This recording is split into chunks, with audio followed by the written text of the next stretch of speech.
waxaa qadka teleefoonka sida tooska ah noogu jira wiil yar oo dhalinyaro ah isla markaana ku nool magaalada Xudur ee caasimadda gobolka Boqol oo maalin ka hor lagu xiray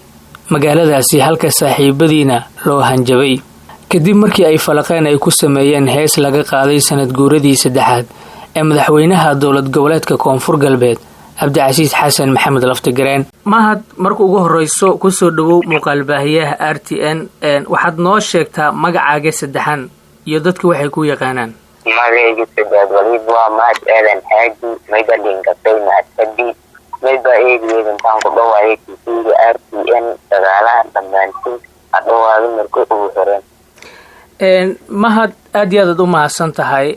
marka hore su-aasha ugu horeyso aan doonayo inaan ku weydiiyo ayaa waxay tahay cidda idinku dhiirigelisay inaad isticmaashaan aaladan sida weyn ay ugu badan tahay Soomaalida ee baraha bulshada. horta mayleeray aalada baraha bulshada waliba ku isticmaalaan TikTok Facebook ku isticmaalaan sida oo aniga ku taayay ka talani anti oo agudina baahan gobolka Boqol ku jirta dadka ani taayay la dhiirigelin muddo ku dib bulshadani hirantu bulshadani dhiirigelin midaatay oo meena dadka abiyo weeldani dadka dibdoogalnimo wala maalin ka hor waxaan maqlay in lagu xiray bal maxay tahay sababta lagu xiray. sidoo kale sababta weyn hiri walina hiray oo sanad guuradii saddexaad ku dhiyaasay madaxweynaha dowlad goboleed Koonfur Galbeed sidoo oo heesto oo Alsanaan Abdushakuur Shaaciir dhaajeer action gudini heesto saalan ee waqtiga kaleelinta ku badan la doon qaadadi heesto baraha bulshada sababta darteena hiri. bal ma keligaaga lagu xiray mise waxaa jira rag kale oo aad saaxiib wadaagtiin oo xabsiga ladinku xiray. maya kaleedeen hiri dhalinyarada kale sababtay weyn dibig ayaa leeyahay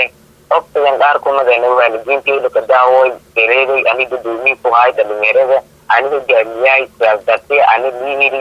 absaana taasay. maxaa kugu kalifay adigoo wiil yar ah in heestaasi reaction aad ka bixiso maxay tahay sababta keentay. way kaleetii baraha bulshada isticmaalaan kaleediina soo talanka fanaaniintiisa dhigaysidee heestatii unina damiir lahayn heestiyaati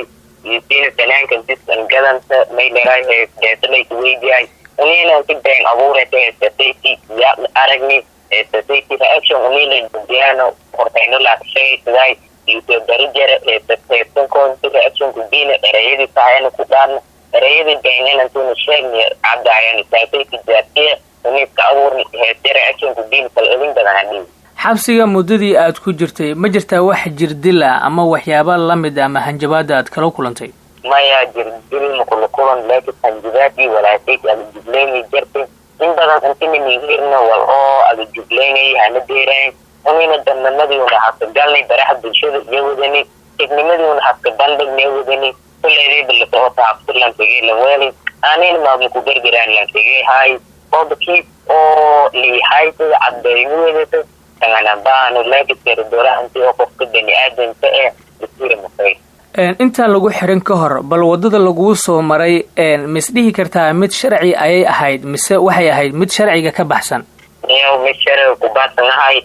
mayleeray tartuun lay mari baadori mayleeray dhigilkii ana sidaaday baatan sababta meel oo ana tilay hirina tempo taasi ku diin sabab meel oo cabdikii mahayna sidaada la sababta qofka shacabka inta si dikir booliskiisu maayo qaabkale la isticmaal mahayna taasayna oo dardarwiina ku bar. maadaama lagu xiray howlahaagii baraha bulshada ku soo bandhigi jirtay bal maxaad is leedahay waad ka bedeli doontaa.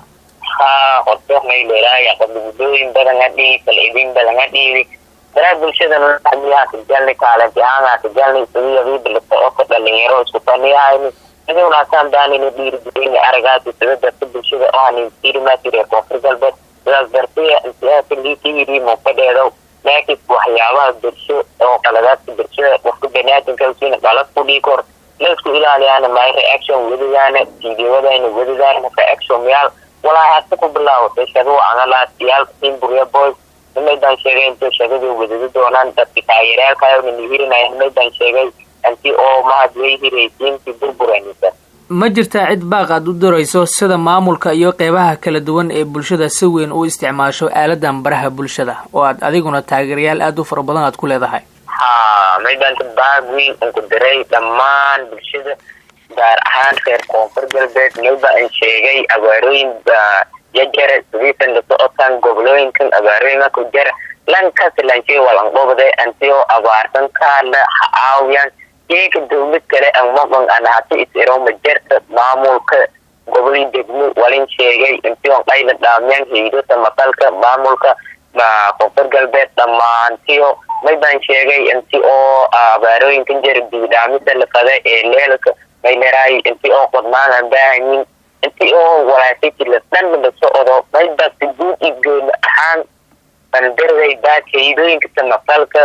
intii isin gooni ka haytaan gobolka boqor gaar ahaan degmada Hodor inaysan la toosin go'doonka soo jarti intiisan gooni ku haytaan